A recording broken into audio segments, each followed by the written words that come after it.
Hi, Lou Bernardi from BrightPath. Today, I wanted to demonstrate for plan sponsors out there why recent legislation, compliance requirements is what most people will look at these as, such as the gag order, prohibition attestation, the pharmacy pricing, reporting, um, the you think I'd know, you think I'd learn, but I haven't.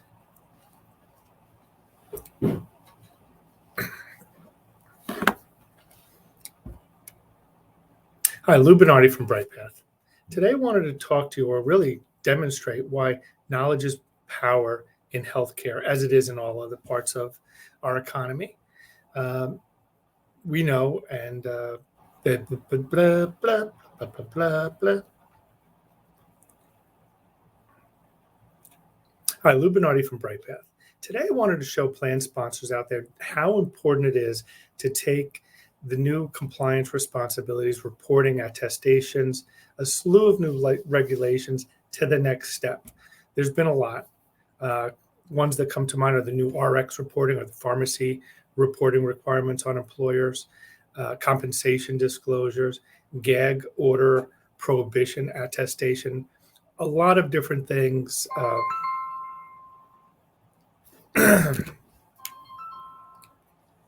Lou Bernardi.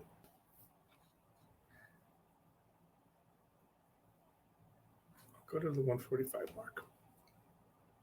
Hi, Lou Bernardi from BrightPath. Today, I wanted to show plan sponsors out there just how important the newly enacted regulations, compliance requirements on health plan sponsors really are, and that why it shouldn't be looked at simply as a compliance responsibility, a check, a box to check on a checklist of things that employers are supposed to do, but rather as information that can really add a lot of value to the health insurance plan.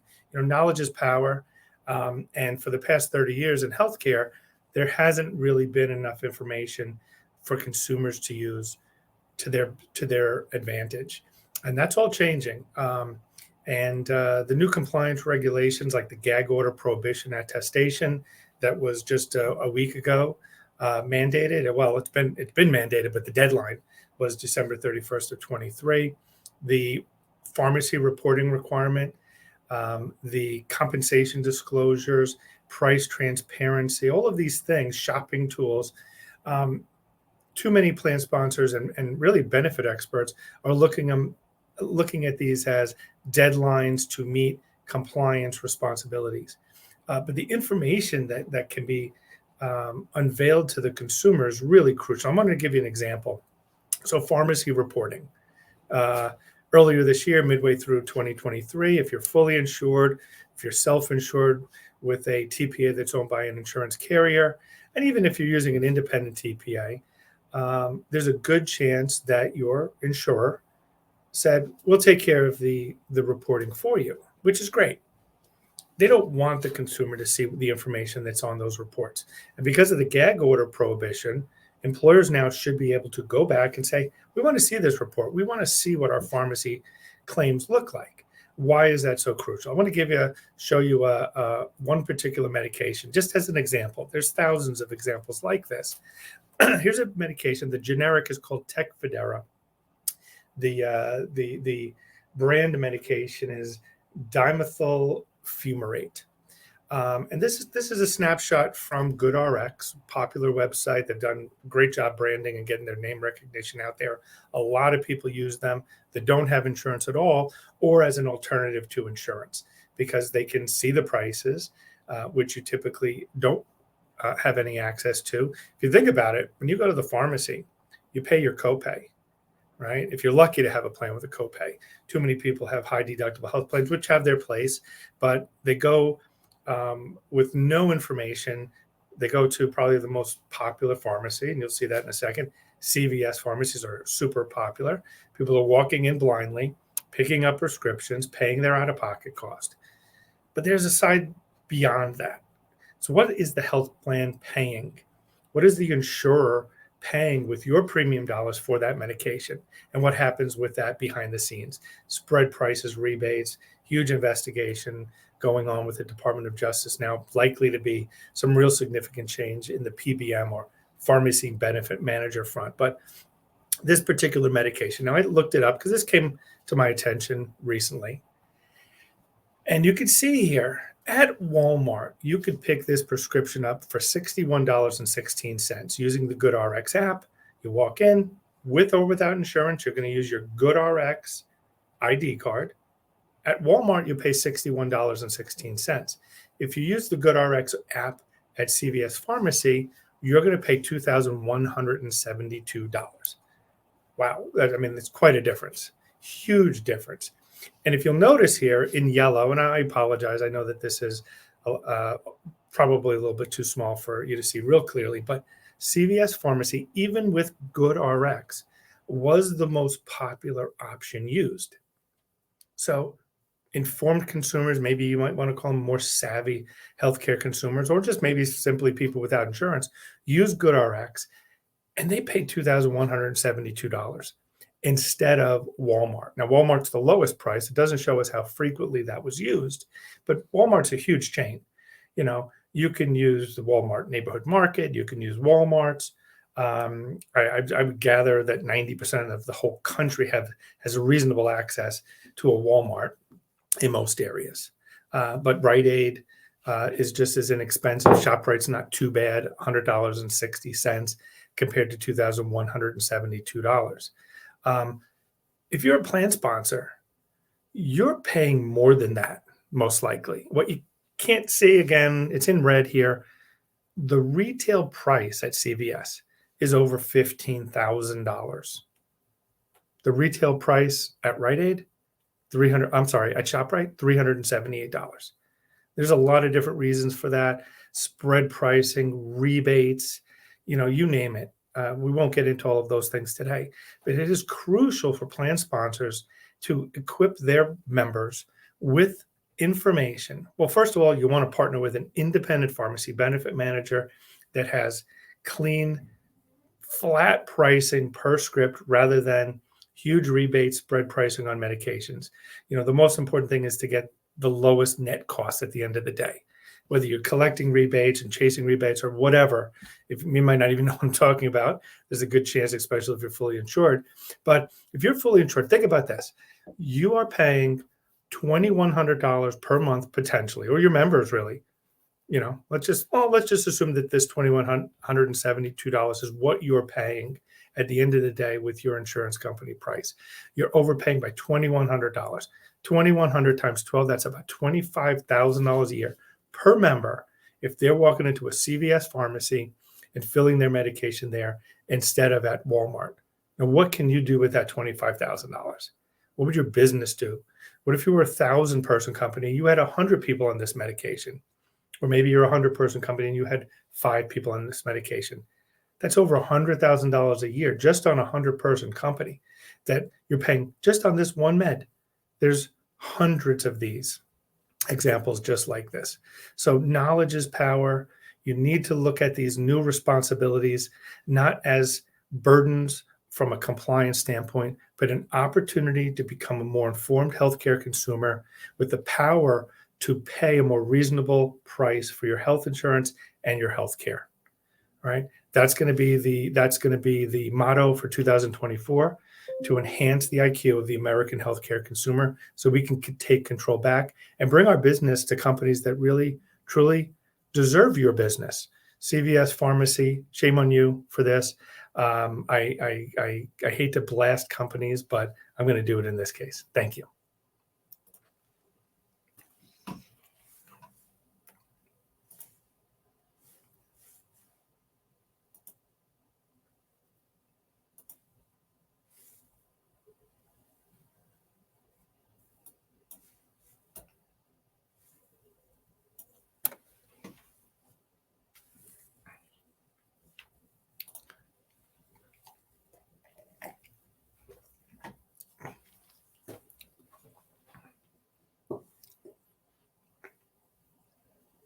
Hey everyone, Lou Bernardi from BrightPath. Today I wanted to demonstrate for the consumer, the healthcare consumer out there, how important some of the new regulations on plan sponsors are.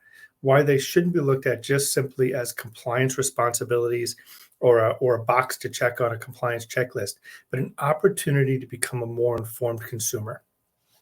We had a medication, a member recently on one of our health plans, and a particular I won't get into the details, but a medication for multiple sclerosis. And we wanted to know, what we were paying and whether it was a fair price through the independent pharmacy benefit manager that we were using. So I went on GoodRx just to get an idea, and I looked it up. It's called Tecfidera. The brand name is dimethyl or dimethyl fural.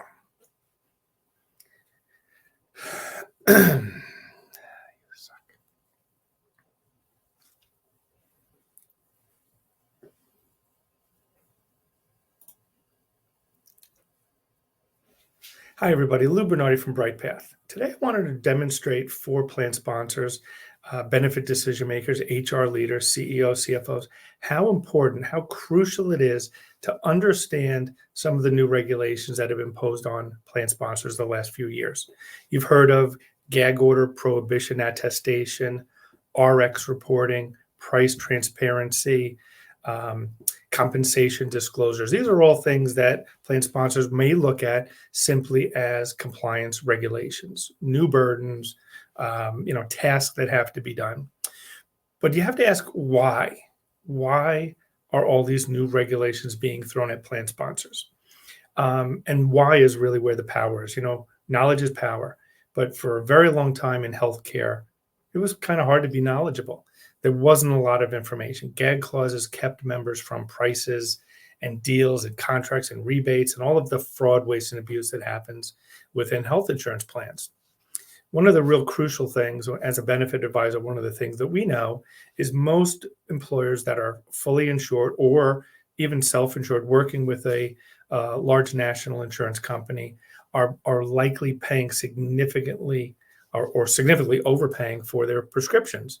We've personally helped clients leave that self-insured environment, already self-insured with national carriers, move them into an independent TPA and pharmacy benefit manager model, and reduce just by making that contractual change, reduce their pharmacy spend by 50% or more, and get rebates if they still exist, backflowing to the plan sponsor instead of through the pharmacy benefit manager, which is sharing it with the insurance company. So a lot of stuff I'm throwing at you there, but I wanted to demonstrate the power of this information. So I'm going to pull up a screen. Here's a snapshot of results from GoodRx. GoodRx is a real popular app that people use. They've done a great job with their branding. It's an independent pharmacy benefit manager that people can use with or without insurance. You simply go on GoodRx, you do a search for your medication, and it's going to give you all options with various retailer stores, even some mail order options. And you can use theirs. It pulls up an ID card right on your mobile app. You can walk into a pharmacist and fill the medication. Interestingly enough, when I looked up this one, which is Tecfidera, it's a medication. That's the generic name. It's used to treat people with multiple sclerosis. The interesting thing is, when I used GoodRx to do this search, it didn't show me all these prices. This is a window I had to open up. And when I looked at this initially, it sorted it based on popularity. When you look at this medication, you can see, and I highlighted in yellow at the bottom left there, CVS Pharmacy was the most popular option used, even with GoodRx. When you can argue people who are using GoodRx might be a little bit more savvy healthcare consumers. They're shopping for prices. They're taking what they do in their normal consumer behavior life on any other product but healthcare, and they're implementing it into their healthcare searches, which I applaud them for.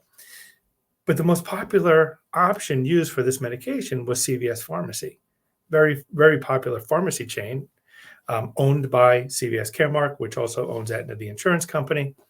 But they're paying, if they're using this app, $2,172 using GoodRx.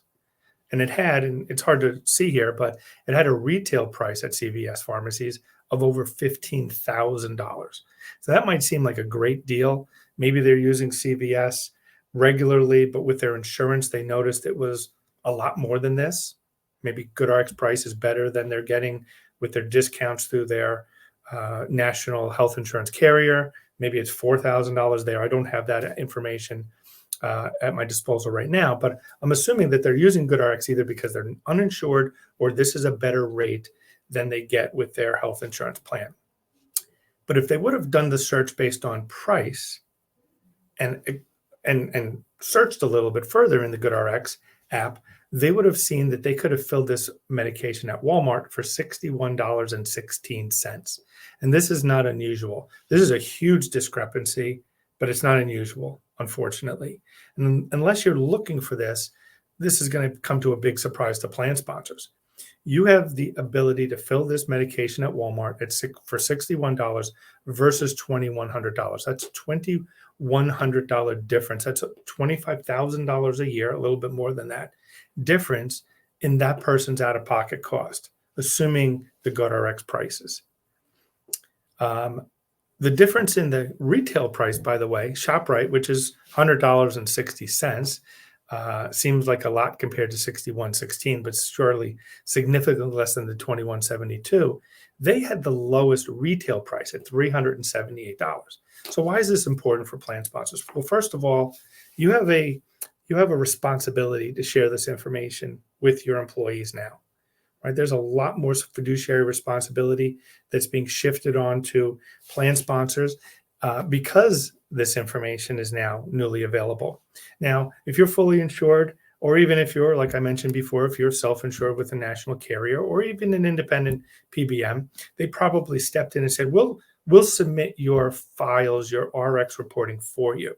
And that's a shame because it's really crucial that the plan sponsor get this information so they can truly understand the impact that insurance carrier is having on their cost and the quality. We're talking about, thousands of medications. If you have a company that has 100, 200, 300 employees covered on it, you're going to have 1,000, 2,000, 3,000 medications a year being filled. Not necessarily with this significant difference in price, but it could be substantial. It could be 100% markup, meaning if you shifted to a transparent, fairly priced independent pharmacy benefit manager, we've experienced our clients that have saved over 50%, not changing copays, not changing the pharmacies that they go to. And in that case, we weren't even necessarily steering them to where the medication was least expensive, and we still saved 50%. Once we get the consumer to understand the power of this and their willingness to participate in this, the savings can be really, really significant. So hopefully that was helpful. Hopefully that demonstrates the importance of taking your fiduciary responsibility, but more importantly, that becoming a consumer, really rethinking the way you approach benefits and healthcare can have an impact on your company. It can have an impact on your people. It can help stretch your health insurance spend further and get people to the best doctors. Thank you, and talk to you soon.